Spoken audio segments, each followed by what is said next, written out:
Əmək və Əhalinin Sosial Müdafiəsi Naziri cənab Füzuli Ələkbərovun adından, Nazirliyin rəhbərliyi adından sizi qarşıda gələn Dünya Azərbaycanlıların Həmrəyliyi günü və yeni il münasibəti ilə təbrik edirik.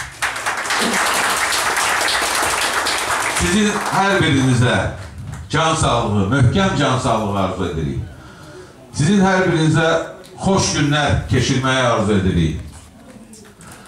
Dövlətimiz, hökumətimiz böyüklərə, ağsaqqallara, ağbirçəklərə xüsusi qayğı göstərir. Cənab Prezidentin rəhbərliyi altında bildiyiniz kimi son illər ərzində çox böyük işlər həyata keçirilibdir. Yeni qanunlar qəbul edilibdir.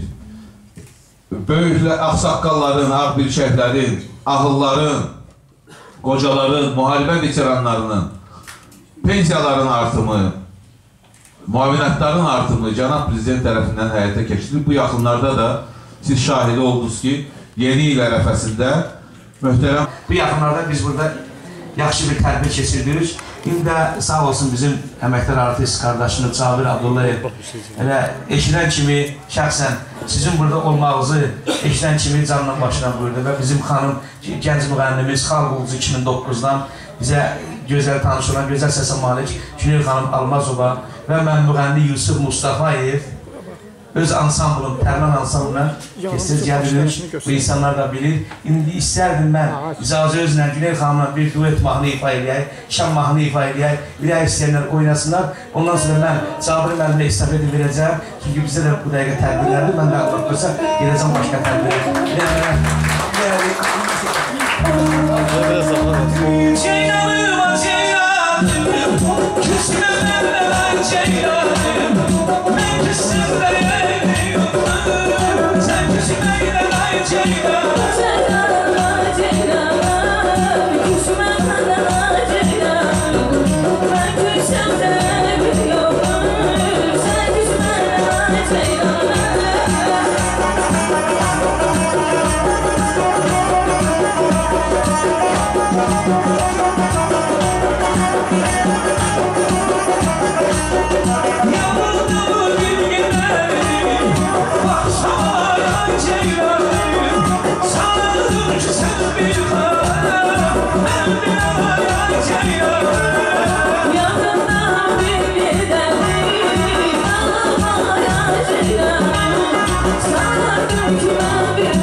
Sağ olun, çok sağ olun.